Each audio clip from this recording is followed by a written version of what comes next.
Assalamualaikum warahmatullahi wabarakatuh. Perkenalkan, kami dari kelompok 4 akan mempresentasikan tentang strategi pemasaran yang beranggotakan Ayu, Jamila, Tama, dan Nafi. Yang pertama, strategi pemasaran. Definisi strategi pemasaran. Pengertian strategi pemasaran adalah tindakan terukur yang bertujuan agar produk perusahaan dikenal masyarakat luas. Strategi pemasaran adalah seperangkat langkah bisnis yang telah digabungkan pada tingkat presentasi produk untuk menarik konsumen untuk membeli sebuah produk. Tidak hanya menarik konsumen untuk memasukkan produk ke dalam keranjang, strategi pemasaran juga memastikan pembeli mengenal produk yang ditawarkan, memverifikasi dan mengulangi pembelian produk. Definisi strategi pemasaran menurut para ahli. Yang pertama, menurut Jiptomo. Pengertian strategi pemasaran menurut Jiptomo adalah alat dasar yang dirancang atau direncanakan untuk mencapai tujuan suatu perusahaan dengan mencapai pengembangan keunggulan bersaing yang berkelanjutan melalui pasar yang di dalamnya ia berpartisipasi dan program-program yang digunakan untuk melayani pasar sasarannya. Yang kedua, Philip Kotler.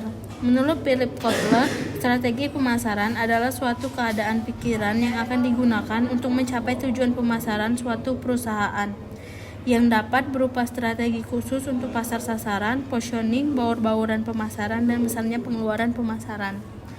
Yang ketiga, Guiltinan dan Paul. Menurut Guiltinan dan Paul, strategi pemasaran mengacu pada pernyataan utama mengenai dampak atau efek yang diharapkan dari pemuasan suatu kebutuhan pada target pasar yang telah ditentukan. Yang terakhir, menurut Stanton. Menurut Stanton, strategi pemasaran adalah alat yang mencakup semua sistem yang terlibat dalam perencanaan dan penetapan harga produk, pemasaran produk, dan distribusi barang dan jasa yang dapat memuaskan kekuatan pembeli aktual dan potensial. Selanjutnya itu ada fungsi strategi pemasaran. Yang pertama, sebagai pedoman pemasaran produk. Seperti yang telah dijelaskan di atas, strategi pemasaran yang ideal melibatkan proses memperkenalkan produk kepada konsumen, melibatkan mereka dengan produk tersebut sehingga terjadi konversi di mana produk tersebut dijual. Yang kedua, sebagai tolak ukur keberhasilan. Jika strategi pemasaran dirumuskan dengan benar, produsen akan dapat mengukur pekerjaan mereka dengan membandingkan apa yang mereka capai dengan tujuan dalam strategi pemasaran. Oleh karena itu, merencanakan langkah-langkah spesifik dalam setiap strategi yang dibangun perusahaan sangatlah penting. Yang ketiga, sebagai alat kontrol dalam pengawasan. Dalam hal ini, rencana strategis yang disepakati bersama dapat digunakan untuk menentukan apakah tindakan yang diambil oleh perusahaan konsisten dengan strategi pemasaran. Rencana kerja ini kemudian dapat digunakan untuk menetapkan kembali langkah-langkah yang menjauh dari tujuan strategi pemasaran. Yang keempat, memberikan arahan jalannya perusahaan atau bisnis. Tentunya hal ini akan membantu mengkoordinasikan tim marketing secara lebih efektif untuk mencapai tujuan dengan lebih mudah. Yang kelima, meningkatkan motivasi untuk melihat masa depan bisnis. Strategi pemasaran menuntut para pembisnis untuk memperkirakan kecepatan bisnis di masa depan agar secara tidak langsung memberikan semangat yang dibutuhkan untuk mengelolanya. Dan yang terakhir, sebagai standar untuk mengevaluasi kinerja anggota perusahaan. Dengan adanya standar evaluasi ini, tentunya pengendalian mutu dan kualitas kerja akan efektif dan strategi pemasaran bisa berfungsi untuk mencapai maksud atau tujuan bisnis dalam jangka pendek ataupun jangka panjang. Selanjutnya itu ada tujuan strategi pemasaran. 1. Identifikasi target pasar yang tepat. Proses yang paling penting dalam merancang strategi pasar adalah mengidentifikasi target pasar yang berbeda. Dari situ, perusahaan dapat menentukan pasar mana yang akan dibidik. Dengan demikian, spesifik produk, harga produk, dan pendekatan pasar sasaran pabrikan akan lebih relevan. Ketepatan pemilihan target pasar sangat penting karena mempengaruhi kinerja semua produsen. Dengan menerapkan strategi pemasaran yang tepat, segala bentuk efisiensi akan dapat diminimalisir. 2. Untuk memaksimalkan alokasi sumber daya perusahaan. Itu anggaran, tenaga kerja, dan waktu adalah sumber utama modal bisnis. Oleh karena itu, untuk mencapai tujuannya, sebuah bisnis yang baik akan memastikan bahwa ketiga faktor tersebut tidak akan berkurang kecuali untuk memperoleh keuntungan atau laba yang sepadan.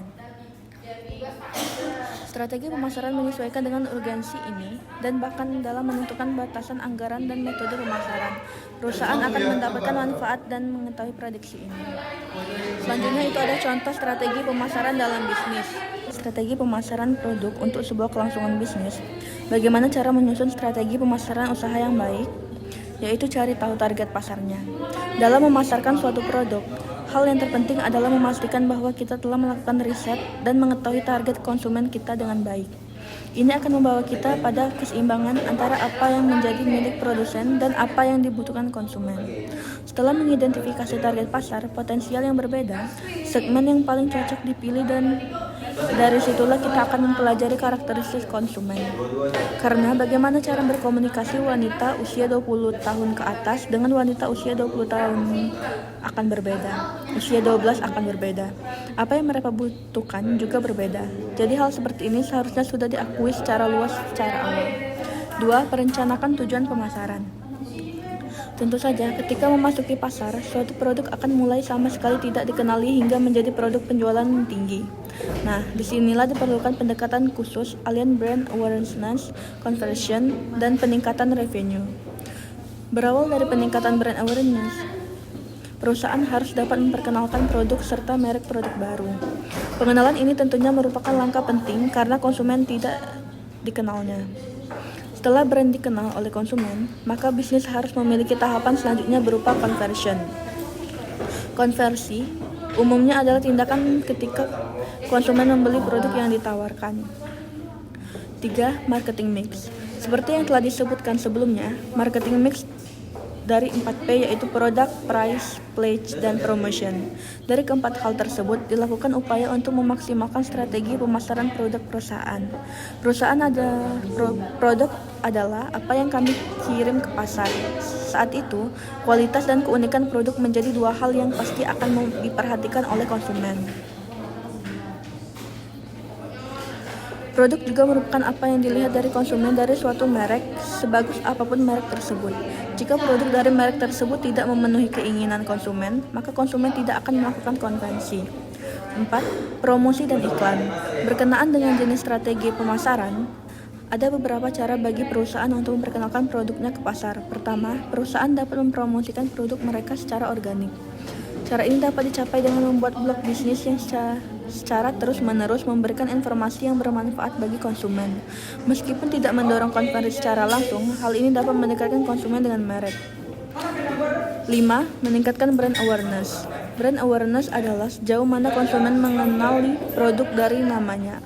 Misalnya, kita memikirkan Nike saat kita melihat tanda serupa dengan tanda centang, saat melihat tanda segi empat berwarna hijau bertumpuk di atas segitiga. Kita juga akan membayangkan panda ketika mendengarkan istilah World Wide Fine. Keberhasilan ketiga merek tersebut dalam membuat orang mengingat nama dan logo mereka adalah contoh strategi pemasaran yang sukses. 6. Memberikan sesuatu secara gratis.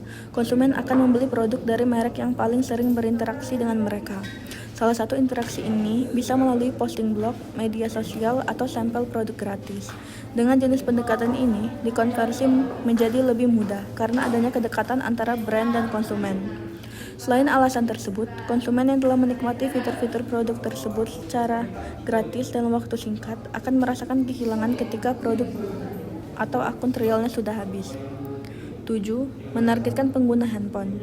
Tidak kurang dari 30% konsumen yang menggunakan internet saat roaming adalah pengguna ponsel.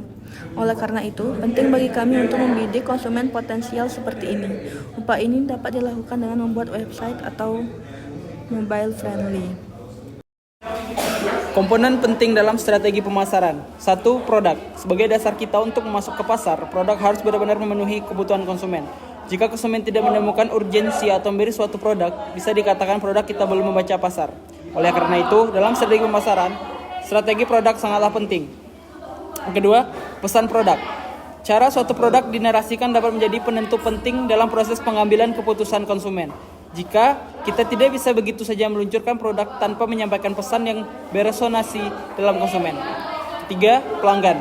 Pelanggan dari pasar sasaran memberi atau setia pada merek kita. Saat menentukan pasar sasaran, kami mengetahui karakteristik pasar sasaran yang darinya kami dapat mengharapkan pemahaman yang lebih baik tentang pelanggan kami. 4. Promosi.